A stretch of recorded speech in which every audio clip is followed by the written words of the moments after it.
Today my guest is Doc Norton. Doc, how are you? I'm doing well, thank you. What do you do?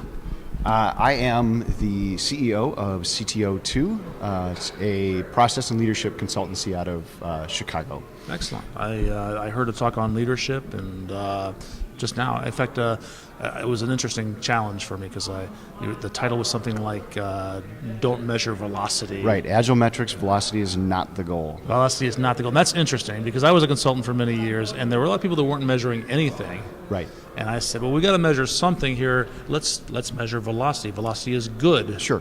But now you're telling me it's not good. Well, so it's not that it's not good. Okay. Right. There's an actual subtle hint in the actual title of the talk. Right. Velocity is not the goal. And what I'm actually talking about there is when we take something like velocity, which is a trailing indicator of a complex system, and we set a goal for it, whether we want to or not, whether we like it or not, what we've done is we have changed what that measurement means, which means that we've invalidated the goal that we just set. So taking those types of measures and setting goals for them actually can produce behaviors that we're not looking for. We tend to say that people are gaming the system. Okay. The reality of it is that the gaming happens when we set the target in the first place. Right. We've then changed the system. The response that we get is the appropriate behavior for the new system you created by setting that goal in the first place. Then the other piece of the talk is about how, as a trailing indicator, velocity is not a great way to predict what's next. Okay. Trailing indicators are good for long-term pattern seeing, but they're not good for short-term, kind of prediction projection. Okay. Nor does velocity tell us enough diagnostically about the team to assess why is the velocity highly variable, or why are we not getting the results that we're hoping to get.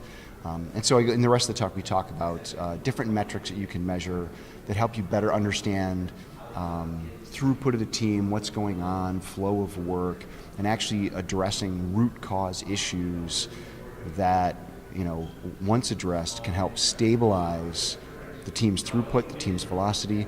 Now, velocity actually becomes a fairly good metric for us to use. But at the onset, it can be misleading, difficult, etc. All right, so if I can paraphrase a little bit, measuring velocity does have some value, but relying on it exclusively is dangerous because Right. it misleads you. It makes you think that maybe you're measuring more than you really are. Yes.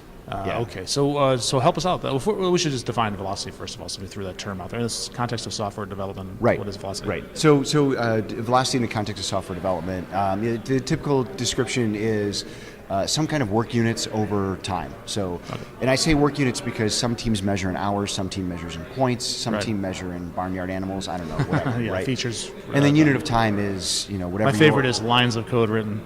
Yeah. God, It's done. People do it. Yes. It is a potential measure. You are correct. And then unit of time is whatever your iteration length is, or your sprint length is, Yeah. right? So the denominator is pretty simple. So people argue over at the numerator. As long as you're consistent, it's probably okay. Yeah, and of course that's actually speed. It doesn't have a vector, so it's not really a velocity. So I'd say, all right, it is the amount of work we deliver in a given set of time towards value to our customers. Okay. Now we have a vector, right? All right. So now it's velocity. Excellent. All right, bring some physics in here. I like it.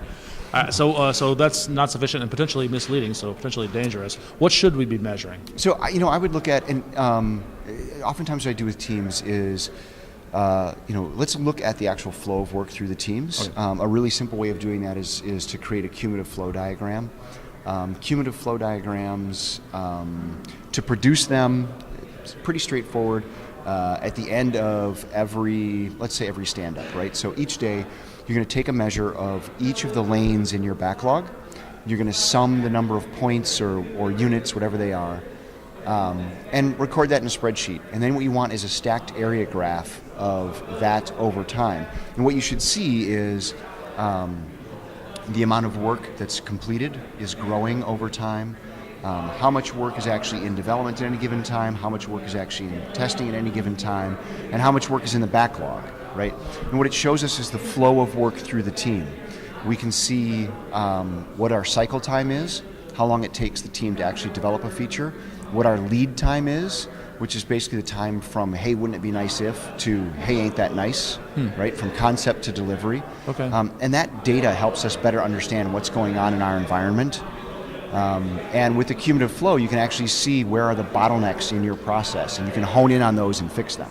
We're going to take that information and we're going to feed it back, and we're going to adjust our behavior based on that, or I would say so, yeah. So I usually what we do is we actually work with the teams and help them. Know how do you actually read a cumulative flow? How do you interpret it? What does it mean to you? Right. What's important is not so much what's in there, but is it what you expected? Right. Yes. Are you getting the results that you expected to get? If you are not, what changes might you make to the way that you're behaving that would get you the results that you are ideally want, that you're after, right? So teaching the teams results. how to do this. What we say results. All right. So we may look at a team's cycle time is pretty good, but their lead time is really long. Okay. So something outside of the actual team is creating delays. So we may want to say, okay, what do we need to look at there? Maybe it's we discover that the amount of time it takes to approve stories is very lengthy. Okay. Right? So we know that we can drill into that and figure out what's going on there. Okay. Is it that in the one case that I give in the talk, that actually is the case. The challenge is approvals are happening slowly, and it turned out that their acting product owner was a traveling salesperson. So when we had some conversations, and that person had an assigned that was in the office more regularly that could do more consistent approval, right, then we were able to smooth out the flow. I've been in projects like that many times. Right.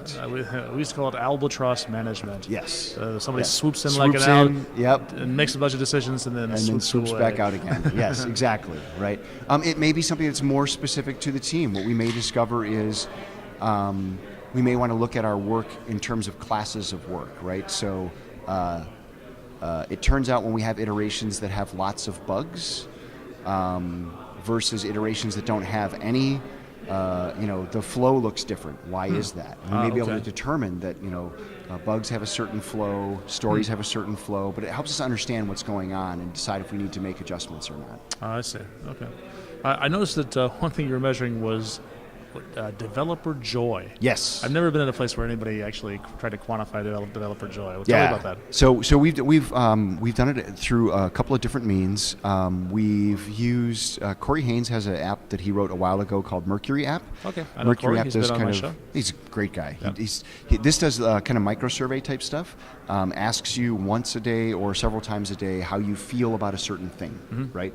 And it asks you to rate that on a scale of 1 to 5, but you can choose from like a frowny face to a happy face, or a sad panda to a happy panda, or whatever you want, right? So there's some kind of quantification from at least an ordinal standpoint, not so you necessarily. just ask the developers how happy are you? Yes, right. And that works fairly well. What we've actually found works really well is if you're using Git, adding some porcelain and asking the developers their opinion of the code they just worked on. 0, so they rate it on a scale from 0 to 5. 0 being, I hate this code, why do I work here? 5 being, we should open source this. Right? So we're not actually asking them how they feel, but the thinking there is that your opinion of the code that you're working in on a daily basis is actually a good proxy for how satisfied are you with your work. That makes sense. Right. All right.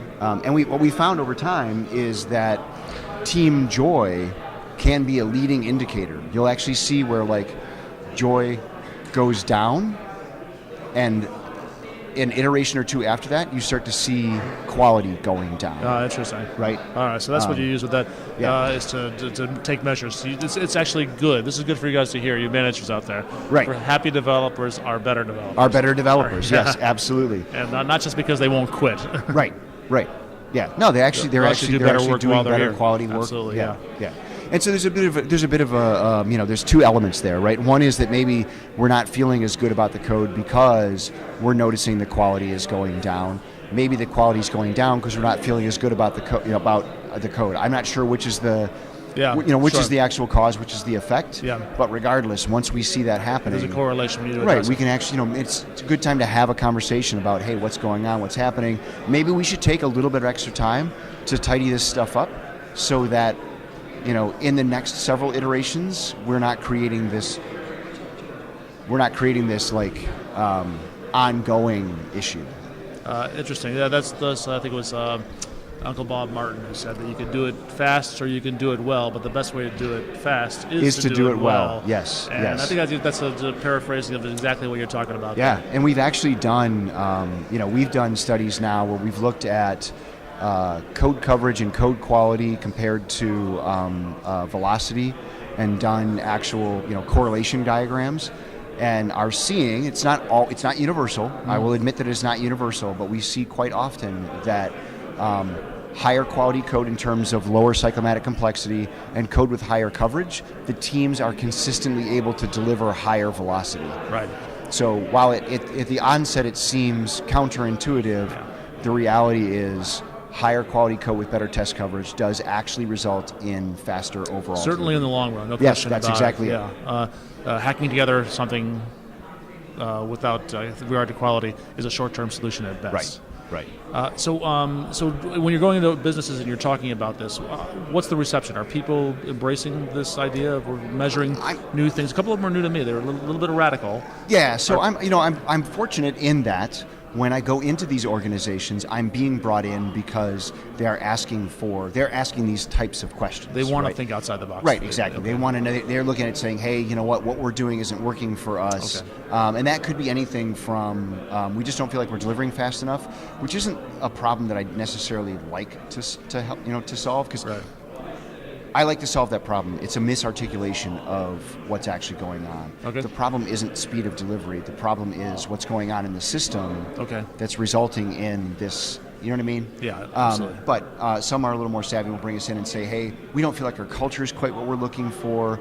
We'd like to maintain a healthy, active culture and still be able to really, deliver at a good rate.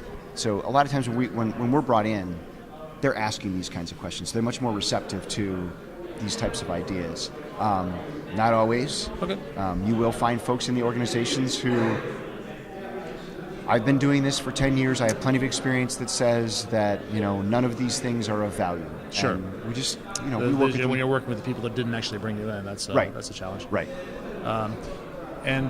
So we're wrapping up on time. What anything else we should have talked about that we haven't yet? I get excited about a lot of different things. things. I'll tell you what. Why don't you come back and we'll talk? I would love more. to. I would love to. I'm working on a series right now with Uncle Bob.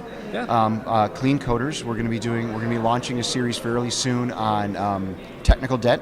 Okay. What that actually is and how we actually should manage it, monitor it, mentor it. Manage it and monitor it. It'll be a video series? It'll be a video series when we can expect that? on Clean Coders. So we're scheduling filming right now for late January, and then it's usually a couple of weeks of production and whatnot. So it should be not too long after this. Yeah, I'm anticipating early March. It should be actually up on Clean Coders.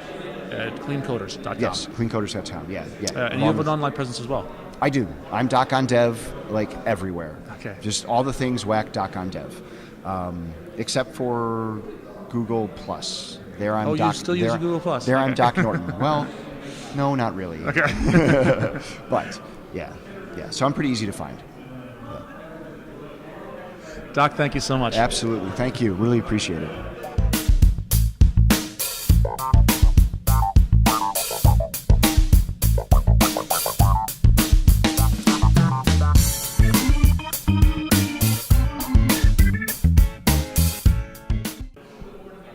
I've been in the technology field for close to 30 years now, and over that time, I've had the real fortune to have a number of great mentors and coworkers, and it's one of the fields where I feel like technology is a field where the best folks to work with are the folks that really feel like friends.